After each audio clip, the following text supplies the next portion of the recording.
Hey guys, so today we are going to be removing some car keys from this little Bevo's hands, and then we're going to replace it with something really fun. So I know that a lot of the times when we're shooting little babies or little kids, it's really easy to just give them the phone and then they can be happy, because a lot of the times photographers won't tell you this, but they're not really digging the whole stranger in their face with a giant camera thing. So what I like to do is either I jingle some keys or I will give them my keys, sanitized, of course. This little baby is actually my best friend's daughter, so I felt comfortable giving her my keys. If it was someone else, like a client, then I would give them a toy. And then again, this was shot in her home, so I didn't really have my whole studio set up there. So, what I have to do now is remove the keys. So, the first thing I did was I duplicated my background layer. I hit Command J to do that. And then now I'm using my clone tool. So the clone tool is the C key, the C key on your keyboard, and then it's going to bring it up. And then to select the area you want to copy from, you hit the option. I'm not sure what it is on Windows, but you can definitely look that up. Option key on my keyboard, holding it down, I'm going to select the area I want to copy. And then I'm going to go ahead and stamp that all over. So I'm trying to make it look as realistic as possible, and you'll see me zooming in, you'll see me trying to mimic her hand at some point, and this took a while. I mean, this whole tutorial is actually 58 minutes long, but I'm gonna condense it down. So I'm gonna go ahead and I'm gonna speed this up for you guys. See, I'm like trying to give myself cues right there on the screen. I have to just go in and just do this for a while. So I'm going in, I'm using now my patch tool, and patch tools are great for when you're working with like large objects. But you will notice that, like if I get too close to her thumb, it's gonna create this really weird like pull, because it's pulling the pixels from there too. So it's trying to think like, oh, you want this color so I could blend. And sometimes that doesn't work. So using different kind of tools that we have here in Photoshop, we can create a seamless look. So I'm using the patch tool where I can, and I'm using the stamp tool wherever it's needed. But for, like I said, larger objects, the patch tool is great. And I'm still working on that layer. So I never work on the background layer. I always make sure that I have another layer on top of it. And then I just go on from there. So I'm gonna go ahead and speed this up until I do something different.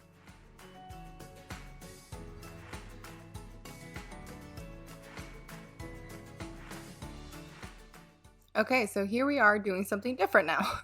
So what I'm gonna do here is I'm going to try to select the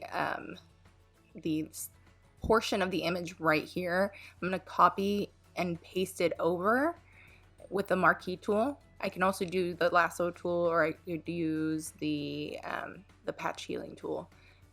And then I'm just going in, and then I'm going to go ahead and press Command C where I wanted it, and then Command V to place it. So now I placed it, and it looks a little bit rough on the on the edges. Yeah, it looks pretty bad. So I'm gonna go in and I'm gonna go ahead and tweak this a little bit and make sure that it looks a little bit more seamless. So again, all I did was I copied that section right next to her, and then I pasted it over. And it works exactly how you would think. It's literally copy and paste. I just had to make sure that it was selected. And again, you can use the lasso tool or you can use any other tool. Just as long as it's giving you like the marching ants, then that's all you want. And then you want to make sure to kind of place it in a way where it's not gonna bother your subjects, like the idea of like your subject blending. Like, I don't know how to explain it, but I hope this makes sense. Just because you don't want their fingers to not look crisp. You don't want them to have, you don't want their fingers not to look crisp. Like, when you see an image of a hand, it's not fuzzy. Like, the edges aren't fuzzy. Like, they're very structured. So you want to make sure that that stays like that. And then you're going to go ahead and do like a bunch of other little patch healing here, and make sure that everything looks nice and tidy. And then again, I'm gonna go ahead and fast forward until something new happens.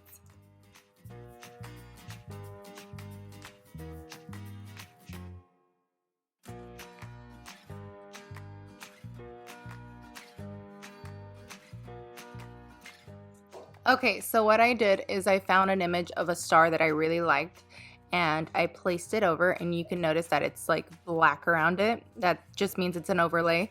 So I'm gonna go ahead and change the mode that it's blending, and I'm gonna go through and see which one works the best for what I want. So screen looks pretty good. I'm gonna go ahead and enlarge it.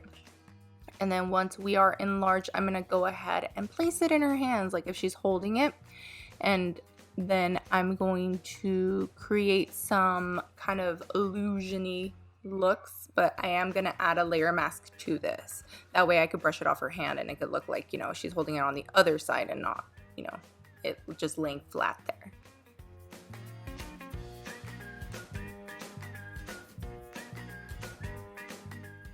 Okay, so I tilted it askew just so it could look, again, realistic, because it's not obviously going to be straight in her hands. And I'm just duplicating this layer over and over again by hitting Command J, and it's going to create a brighter star. And then all I'm going to do now is add some layer masks and try to just make it look as realistic as possible. So you'll notice that I'm just brushing it off the edges. What I wanted was a concentration of kind of brightness in the center, and then the light kind of diffusing at the ends, kind of creating a quote-unquote realistic star. Obviously stars don't actually look like this, but in my head they do. So that's what I'm trying to do here. So I'm just brushing it off the corners, kind of making it fade in, and then I'm just adding layer mask upon layer mask to kind of create that illusion.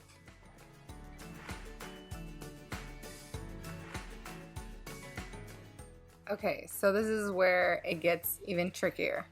So I'm gonna go ahead and create a layer mask. That's what that little white panel on the side is from the folder. And I'm gonna brush it off her hands. And when I do this, I'm gonna realize I don't like it. Even though I spent so much time doing this already, I'm gonna actually end up doing something else. So I'm gonna go ahead and fast forward to that point.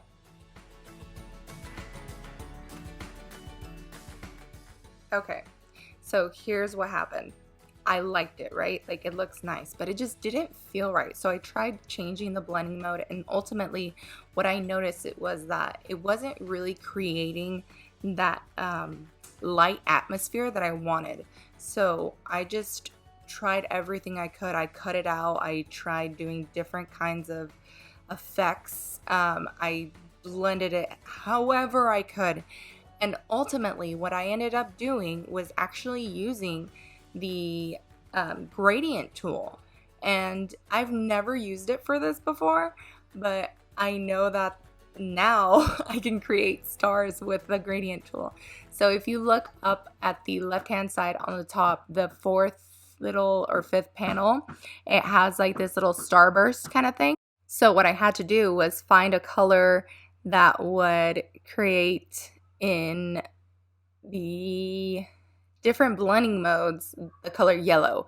So I tried the color rust orange and like dark red, and ultimately one of them ended up working, obviously. So I just started playing and I started realizing that, okay, like I can do this. I can create a realistic star. So I went in and I tried to use different kinds of sizes and different placements. And what I ended up doing was just using screen, and it helped add that kind of dimension of like realism, I guess, is like the light and airiness. And it actually looked really cool because the darker the clouds were that were around her, or the fluff that was around her, the more they would brighten up. So I wouldn't recommend this on pure white just because it didn't look as cool. But if you have like some gray or hints of gray, then it definitely will add like a really nice touch. And I did go a little overboard with this and added like a bunch of stars, but honestly, like when it's your first birthday, like everything is like a lot, and it's totally welcomed here. So when I added all of this, I ended up adding the star back. And when I added the star back, I noticed that it looked obviously way more realistic in a artistic way, not in an actual like realism way. But it definitely did add that like missing piece of light and ambience that I wanted. So here is that.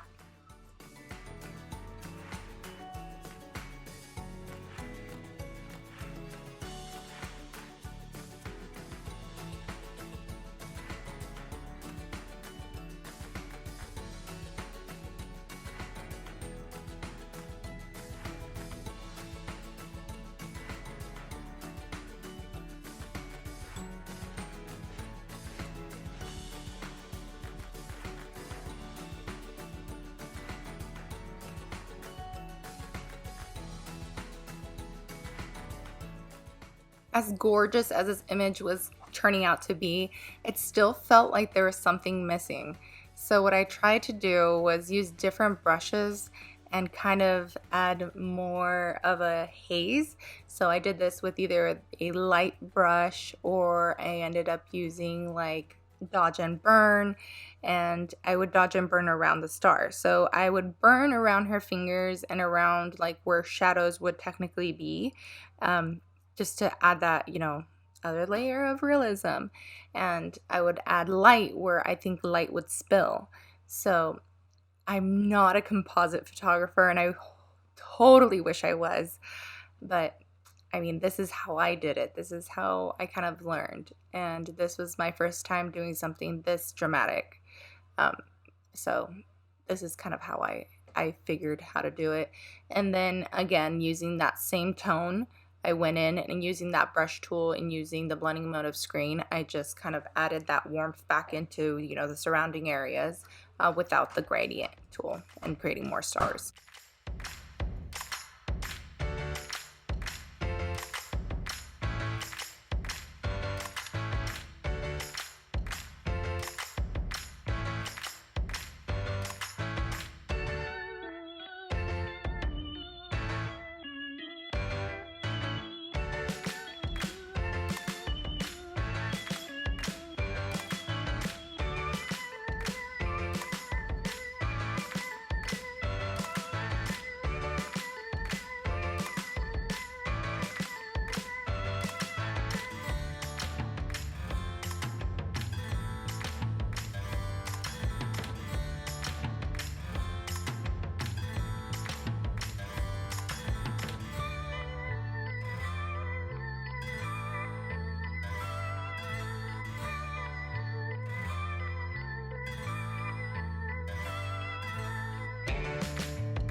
So I tried to use the burn tool and try to kind of like create this 3D look.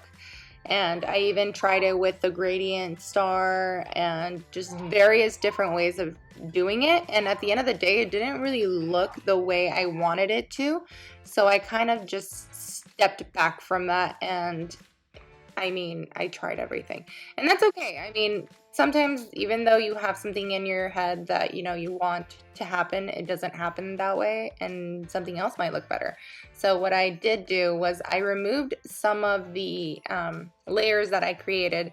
So it's kind of creating more of a bigger haze, and you'll see it right here. So I made the star a lot smaller, and I like that better because I just wanted it to be kind of more condensed. So this is our final look from taking the keys out of her hand. So it wasn't too tedious. It was just kind of the little tiny spots This probably took me a lot longer than it should have. I did stop midway to like go nurse my baby and feed my kids and stuff. So in reality, it probably would have taken me like 15 minutes. And 15 minutes for an image like this where it creates kind of like this really cool effect, I think is worth it. So that's about it. I hope you guys learned something new, and I will talk to you soon. Bye!